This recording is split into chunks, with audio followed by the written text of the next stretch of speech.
እኔ ተናግሬያለሁ በኋላ ባጥንታችሁ እንዳቀሩ። እኔ በ3 ወር ስብን ከላይ ላይ አጥፍቼ ከዚህ ወደዚህ ስመጣ እንደዚህ የሚያምርና የተስተካከለ አቋም የኖረኝ ቀድሞ መስል ቢውልድ ስላረኩ ነው፣ ወይም ጡንቻ ቢውልድ ስላረኩ ነው። ነገር ግን አንድ ለአመታት መስል ያልገነባ ሰው እንደኔ ፋትን ከላዩ ላይ ቢያጠፋ ባጥንቱ ነው የሚቀረው። ምክንያቱም ምንም መስል አልተገነባም ሰውነቱ ላይ ምንም መስል ስለሌለ እላዩ ላይ ያለውን ፋት ካጠፋው ሰውየው አጥንት ብቻ ነው የሚሆነው ማለት ነው። ብዙ ሰው መስል ሳይገነባ ፋትን ብቻ ይቀንሳል። ከዛ በኋላ አንኮንፈርተብል ነው የሚያደርገው። ስለዚህ ወደ ቀድሞ እንትን ይመለሳል።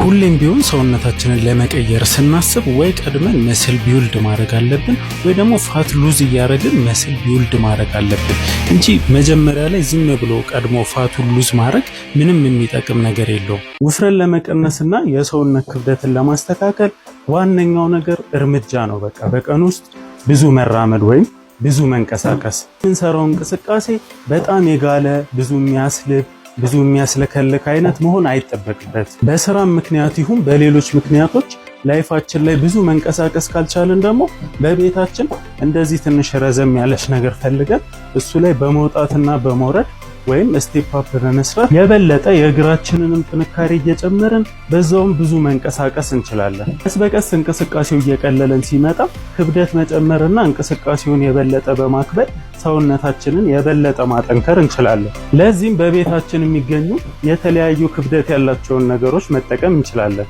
ለምሳሌ እኔ ይህንን እንቅስቃሴ ለመስራት የተጠቀምኩት ክብደት ባግ ውስጥ ወይም ቦርሳ ውስጥ መጽሐፎችን በመሙላት ነው። እንቅስቃሴውን የምንሰራው ቀስ እያለንና እያረፍን እንዲሁም እግራችንን እያቀያየርን ነው። በምንሰራበት ጊዜ ጉልበታችንን እንዳያመን፣ ሚዛናችንን እንዳንስት እንዲሁም ደግሞ መቀመጫችንን በደንብ ለማሰራት እግራችንን ሰፋ ሰፋ እያረግን እየረገጥን ነው የምንወጣው።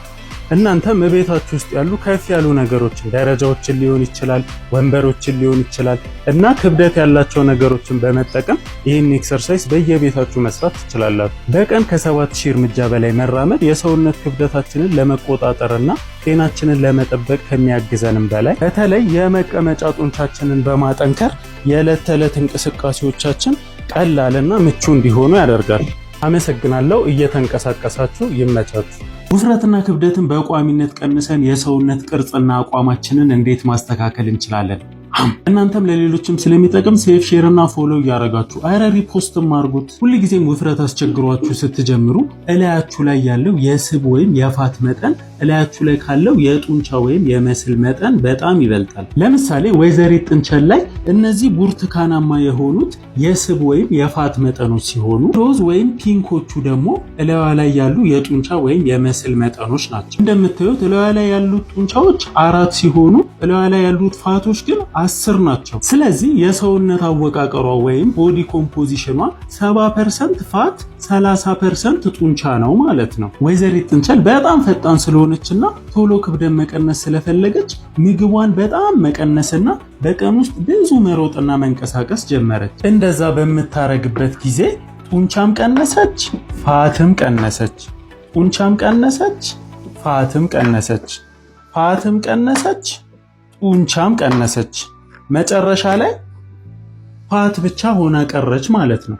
ቀነሰች፣ ኪሎ ቀንሳለች፣ ክብደት ቀንሳለች፣ ግን ሰውነቷ ላይ ያለው ፋት ብቻ ሆነ ማለት ነው። ስኪኒ ፋት ወይም የቀጭን ወፍራም ሆነች። በዚህ ጊዜ አቋሟም እንደምትፈልገው አልሆነላትም። በዛ ላይ ይርባታል። በዛ ላይ ደግሞ ብዙ መንቀሳቀስ ወይም ብዙ መሮጥ፣ ብዙ ካርዲዮ መስራት አለባት። ብዙ ኃይል የሚያቃጥልላትን ጡንቻዋንም ደግሞ አብራ ስለቀነሰች ሜታቦሊዝሟ ወይም የኃይል አጠቃቀሟ በጣም ይቀንሳል ወይም ይቀዘቅዛል። በቂ ምግብ ስለማትመገብና ሰላጣ ብቻም ስለምበላ ሰውነቷ ምንም አቅም ወይም ኢነርጂ አይኖረውም። እንኳን ስፖርት ለመስራት ለመንቀሳቀስ የሚሆን ራሱ አቅም አይኖራትም። ስለዚህ ወደ ቀድሞ አኗኗሯ በመመለስ የቀነሰቻቸውን ነገሮች ሁሉ ቀስ ቀስ እያለች መልሳ ትጨምራለች ማለት ነው። አይ ወይዘሪት ጥንቸል ታጥቦ ጭቃ ማለት ይሄ ነው። በቀጣይ ወይዘሪት ጥንቸል ለምን ጡንቻዬን እየጠበቅኩና እየጨመርኩ ፋቴን ብቻ ለይቼ ለምን አላቃጠለም ወይም አላጠፋም ብላ አሰበች። በአብዛኛው ፕሮቲን ምግቦችን እየተመገበች ክብደት እየጨማመረች እያነሳች በዛ ላይ ደግሞ በቀን ውስጥ ብዙ እየተንቀሳቀሰች ጡንቻዋን እየጠበቀች ፋቷን ብቻ እየለየች መቀነስ ጀመረች። ይህም ብቻ አይደለም፣ በአብዛኛው ፕሮቲን ምግቦችን ስለምትመገብና ክብደት ስለምታነሳ ፋት ወይም ስብ ለማቃጠል የሚያግዛት ሌላ አዲስ ጡንቻም ሰውነቷ ላይ ጨመረች። በዚህ ጊዜ ደግሞ የበለጠ ስብ ወይም ፋት ማቃጠልና ከላይዋ ላይ መቀነስ ጀመረች። በስተመጨረሻም ወይዘሪት ጥንቸል ይሄን ሁሉ ፋት ወይም ስብ ከሰውነቷ ላይ ቀንሳ ወደፊትም በምግብ የምትመገበውን ካሎሪ በማቃጠል ውፍረቷን እንድትቆጣጠር የሚያግዛት፣ ጠንካራ እንድትሆን የሚያግዛት እና ሰውነቷ እንዲያምር የሚያረጋትን ጡንቻ ገንብታ እንደዚህ ሸንቀጥቀጥ አለች ማለት ነው። እዩት የሰውነት ቅርጿ፣ ኋላም ደግሞ እዩት የሰውነት አወቃቀሯ ወይም ቦዲ ኮምፖዚሽኗ 3 ፋት 7 ጡንቻ ሆነ ማለት ነው። ስለዚህ ቦዲ ኮምፖዚሽኗን አስተካከለች። ወይዘሪት ጥንቸል ወደ ወይዘሪት ኤሊነት ተቀይራ ቀስ ብላ ሰውነቷን በስነ ስርዓት በቋሚነት አስተካከለች ማለት ነው። ጥንቸል ጉረኛ። አንቺም ባለቤትሽም እንዴት ነው ሰውነታችሁ እንደዚህ ሊያምርላችሁ የቻለው? ቲክቶክ ላይ አንድ ሳሚ የሚባል ልጅ አለ። እሱም ፎሎ እያደረግነው ነው። ኦ ሳምሶን ቲም የሚባለው ነው። አዎ በሉ ሂዱና አሁኑኑ ፎሎ አድርጉት። እሺ ይኸው ፎሎ። እናንተ ከዚህ በፊት ወይዘሪት ጥንቸልን ነበራችሁ ወይስ ወይዘሪት ኤሊን ነበራችሁ? ወደፊትስ ማንን መሆን ነው የምትፈልጉት? አመሰግናለሁ። ይመቻችሁ። የሰው ልጅ ተፈጥሯዊ የእረፍት ፖዚሽን ይሄ አይደለም፣ ይሄ ነው። ስኳት ማድረግ፣ ወንበር ላይ መቀመጥ የተረከዛችንን የጉልበታችንን እና የውስጠኛው ታፋችንን የመተጣጠፍ አቅም ወይም ሞቢሊቲ እየዘረፈን ነው። እንደ ልባችን መተጣጠፍ የምንፈልግ ከሆነ በቀን ቢያንስ ለ10 ደቂቃ በዚህ ፖዚሽን መቀመጥ አለብን። እንደዚህ መቀመጥ የሚከብደን ከሆነ ኋላ ተረከዛችንን ከፍ የሚያደርጉ ነገሮች መጠቀም እንችላለን እስክንለምደው ድረስ።